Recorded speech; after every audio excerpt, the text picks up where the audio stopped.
Kamu nggak salah dengar. Kamu nggak bakalan bisa meraih gizi yang optimal kalau kamu masih ngikutin 4 sehat 5 sempurna. Halo, saya Indra, ahli gizi yang lagi mendalami gizi dalam daur kehidupan.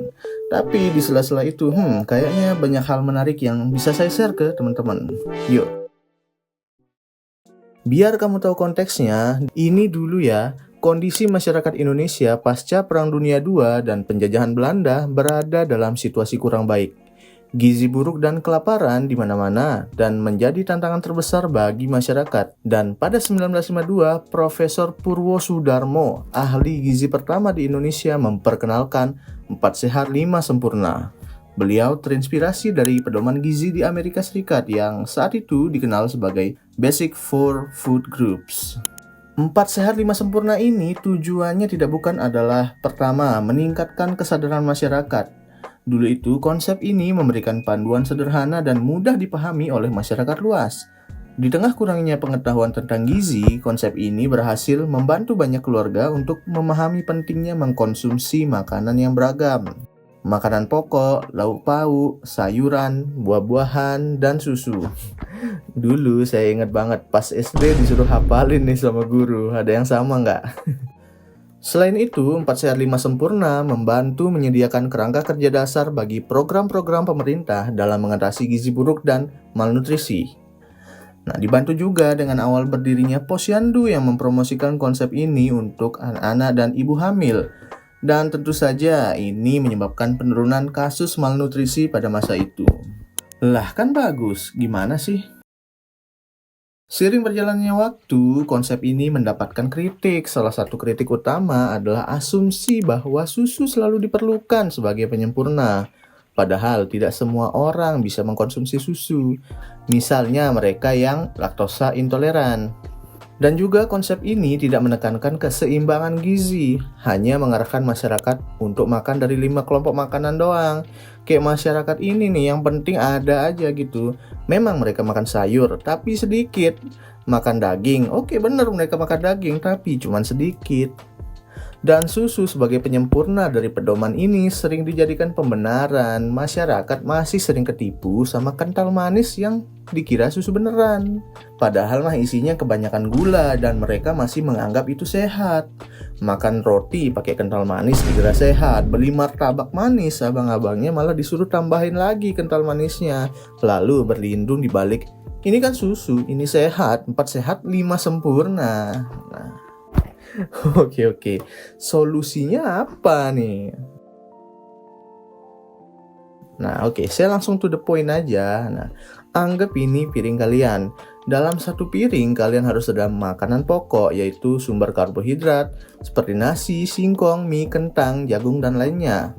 Harus ada juga lauk pauk, sumber protein seperti telur, ayam, ikan, tahu, dan tempe.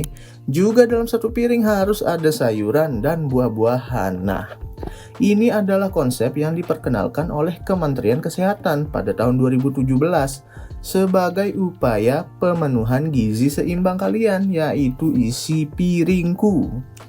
Ya, sekali lagi, namanya adalah isi piringku. Biar keinget nih teman-teman. Di mana contohnya kalau kalian dalam satu piring cuma ada makanan pokok sama sayuran, itu nggak termasuk gizi seimbang. Contohnya lagi, kalau cuma ada makanan pokok dan lauk aja, itu juga bukan termasuk. Jadi harus ada keempat jenis makanan tadi dalam sekali makan. Sekali makan loh. Nah, bukan hanya mengatur jenis makanan saja, pedoman ini juga memberikan informasi terkait porsi. Kayak gimana sih yang sebaiknya dikonsumsi agar bisa memenuhi kebutuhan gizi kalian dalam satu hari. Biar ada gambaran, perhatikan kalau piring kalian tadi dibagi 2. 3/4 dari setengah piring ini adalah porsi makanan pokok, 1/4-nya adalah lauk pauk. Begitu juga di setengah piring yang lain. 3/4-nya dari setengah piring adalah porsi sayuran dan 1/4-nya buah-buahan. Yang kalau kalian perhatikan, porsi makanan pokok dan sayuran haruslah sama. Sekali lagi nih, saya ulang, makanan pokok dan sayuran porsinya harus sama. Jadi seberapa banyak kalian ngambil dan makan nasi, sebegitu juga kalian harus makan sayuran. Nah, apa yang beda? Ya, susu tidak lagi menjadi penyempurna. Malahan ada beberapa hal tambahan yang perlu diperhatikan, yaitu cuci tangan pakai sabun itu harus. Minum air 8 gelas per hari, perhatikan konsumsi gula maksimal 4 sendok makan per hari, garam maksimal 1 sendok teh, sampai pantau berat badan kalian dan aktivitas fisik minimal 30 menit per hari. Lah kok ngatur?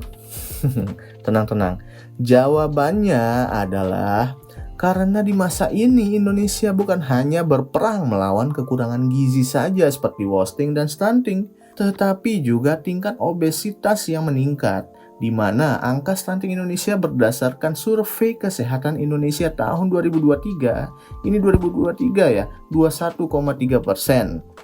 Dan obesitas sentral, nah ini obesitas ini diukur berdasarkan lingkar perut, mengalami kenaikan dari 31% ke 36,6% pada tahun 2023, terutama pada PNS, TNI, Polri, dan karyawan BUMN. Nah, ini bukan saya yang bilang.